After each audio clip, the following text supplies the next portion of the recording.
for these.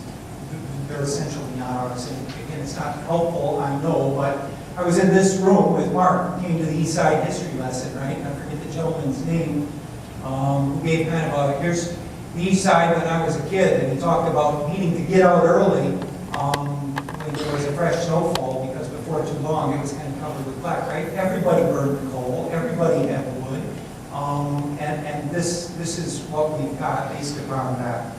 I'm no health expert, so I'll again just kind of read from the published letter from the health department, who says, again, they agree with the findings, and even though they exceed these very conservative standards, they talk about a need to have long-term exposure, which would be essentially, right, an ingestion of this. So you would literally have to eat your dirt on a daily basis over a lifetime to increase your cancer risk by 9/10,000ths of 1%. So I'm just interpreting the words. I think you got an opportunity to talk to the experts after the meeting here. And certainly, you know, there's exposure to PAHs as you barbecue your chicken, as you smoke cigarettes. If you do, you should not burn incense, burn wood, any others. So at this point, other than what we have obligated, we've contracted with many of you to take PAHs out. I'll get to that. We're done with PAHs. Still to do, we haven't talked about the rain garden yet. We had a detect that exceeded in the rain garden. And I talked about the rain garden. I won't assume you all know it's called the culvert here between, down the way a bit, off the bike path between our property. There was a PCB finding, and again, to put it in perspective, not to minimize it, but to put it in perspective, we've got high PCB under our plant, right? And you've seen some of the numbers, 20,000 in very localized places. These are parts per billion, million, parts per million in this case. When we talk about water, it's parts per million. But very high. Here, 2.5. Right? So what I want to minimize standard is for, this area would be 0.7, right? So a little less than 1, and we're at 2.5, 1 occurrence. We talked only briefly about, well, we should take more tests and figure out, where does it start, where does it end, because it likely isn't the whole rain garden. And then we said, that's just foolish. Let's just dig up the rain garden and replant it. And it's our understanding, we'll confirm it as we dig it. It wasn't really planted to the specification, and so we're going to get it to the specification. That's what's intended. And frankly, that's been part of the delay. There's a special soil that we want as part of it that the city has asked. It's not been available. It should be available shortly. And when it is, and when we get the proper utility clearances, we'll be removing 4 feet of dirt there by certified folks, taking the right precautions to protect everybody while we do it, and we'll replant the rain garden. Okay? And then per our settlement agreement, the McHugh class, for those of you who, but that's just the immediate neighbors, right? These folks' backyards are adjacent to our property. They had the opportunity to elect and wanted to do that again, even though our experts told us, and I believe the science at the time, that the PAHs were not ours, nor were they harmful at the levels that they were. But we said to give peace of mind to folks so that they could enjoy their backyard without anyone who wanted it. We put 12 inches of new soil, and so we'll do that. Our folks have said, you might want to wait till June. Let the ground firm up a bit. We've got a mess. Last year was a mess with the monsoons as we dig, so we'll probably do that in June. We'll call a meeting likely in late April of the affected 25, call you together, talk about logistics. It's going to be a bit of a logistics nightmare. We're going to have access. We're going to have to come across your backyards. We're going to take the fence down on the Marquette side. We're going to replace that anyway. But we're going to mobilize a fair amount of equipment in order to take this foot of dirt out and replace it. When you say class, does that mean a class action? That was the McHugh class action, yes. So there were more members than the 25 in that McHugh class, but some elected not to have the dirt removed. Okay, so then moving to groundwater. Work complete. We showed you the well network, 27 wells with 61 discrete points where we can measure what's in the water around our facility and, you know, well beyond it, north, south, east, west.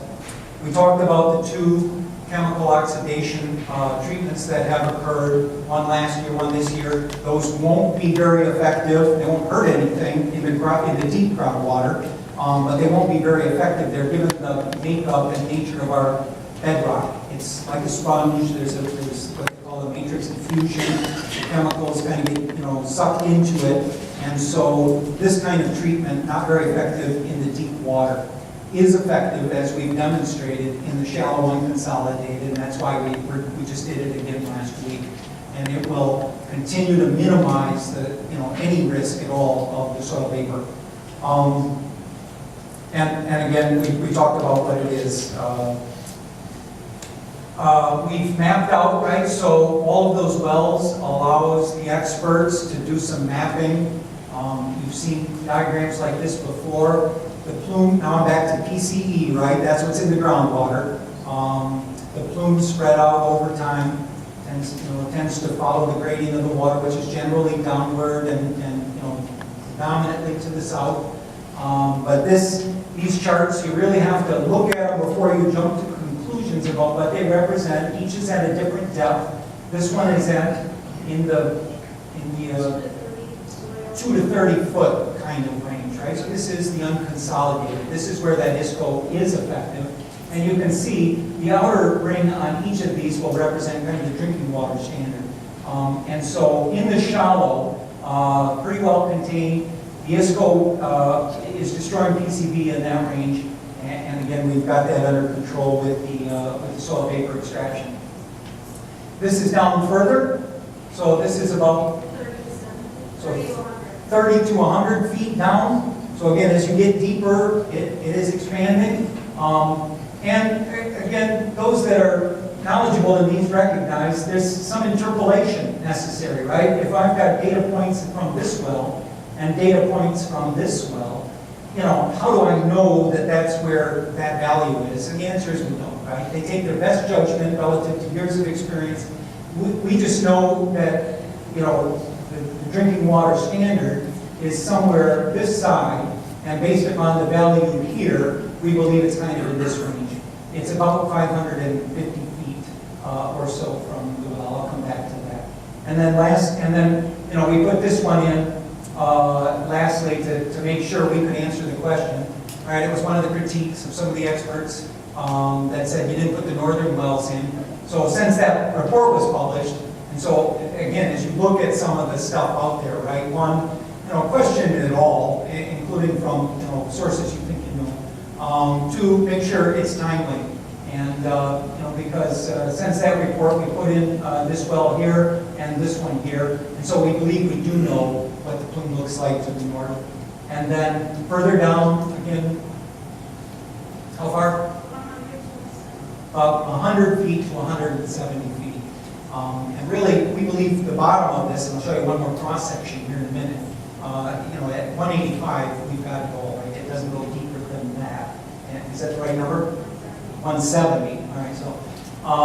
And so you see again, right, that we've drawn the same line based on data points from here to here, that we've got that. And then here's a cross-section. So if you look at A to the north, and all of this data will again be in the annual report that will be public information here soon. Here's that well to the north on Marquette. Here's City Well 8 over here. This is that well 25 that we installed. And again, you know, no exceedances of the standard at that point. And what PCE, and this is what the experts do for a living, right, is it tends to flatten out. Hottest spots, right, in red. Next hottest spots in yellow, followed by the tan, followed by the blue. It gets weaker and weaker. It gets diluted, it diffuses into the bedrock, and Mother Nature, though wounded, begins to take care of it, right? It biodegrades, and over time, it cleans up. Here's all the wells that we've got at the various depths, and so when you get a chance to look at the data, you'll be able to see the values on each of those. Tony, which is the well again? That's the newer well on the Goodman property there? So, let me make sure. I think 20, this one right here? Yeah. So it's a shallow well, and what we wanted to do is, verified, as we did with the no detect, that there isn't any PCE in the shallow groundwater which would cause a soil vapor concern. And it's one of the reasons, not the only, that we believe there is no concern.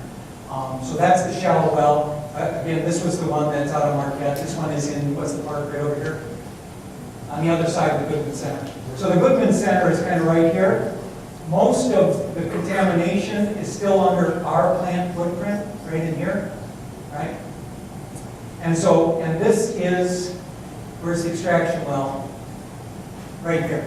So this well right here will be the well that we haven't talked about yet, but that we're going to be pumping water out. It's near the source, and so we'll be pumping the water out, cleaning it, and removing the remaining main area and source of the contamination.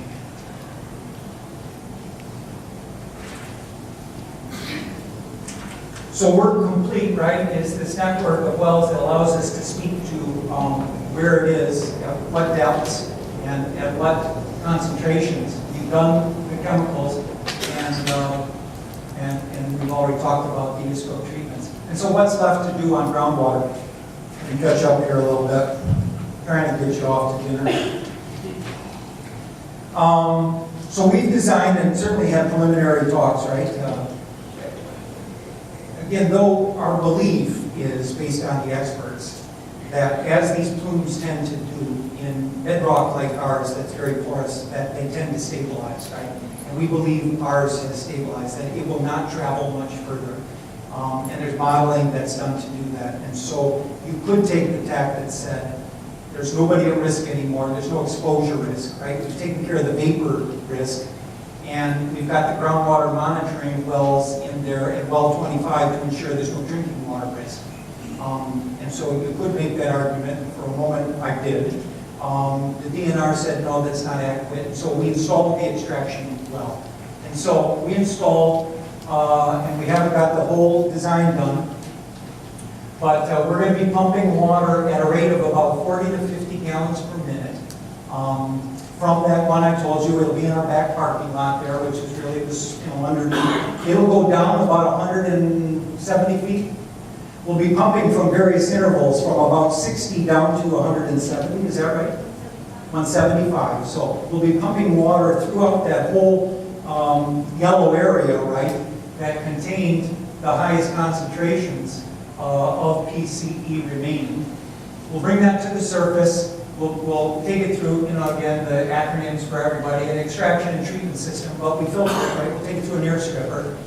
These are used by the water utility today and many others to take out the PCE. It won't become an air issue, I'm sure you're there, but this water will be clean.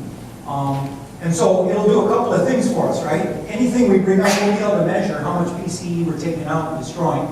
We'll also, because we'll be pumping at about 645, I guess, gallons per minute, we'll create kind of a hydraulic barrier, right? It'll bring back the water that's most adjacent and underneath us. And that will prevent, if the plume was to move, it will prevent that migration moving forward. And we'll run that thing for a very long time. Years and years and years likely. The other thing we're doing, so we're finalizing the design of that. We have not submitted our final design proposal to the DNR for their approval. We're looking at, all right, if I'm going to bring 45, 50 gallons a minute to the surface, I'd like to do something with it. We buy a lot of water, right? We're a die casting operation. We have a lot of thermal heat. We've got to keep our dies cold. So we buy a lot of city water that in a closed loop system cools our equipment. So we're looking at, once we filter this water, can we use it? It'll be as clean as the city water. And so that way I won't have to buy water. I'll save on my kind of footprint relative to the water, and we will have less to dispose of. We're looking at whether we can use it as heating and cooling, putting in a heat exchanger there. So what good can come is what I'm trying to create out of this. If we're going to pump water to the surface beyond taking out the PCE, creating this hydraulic barrier, can we also utilize that water to save impact on the water system? And then we'll monitor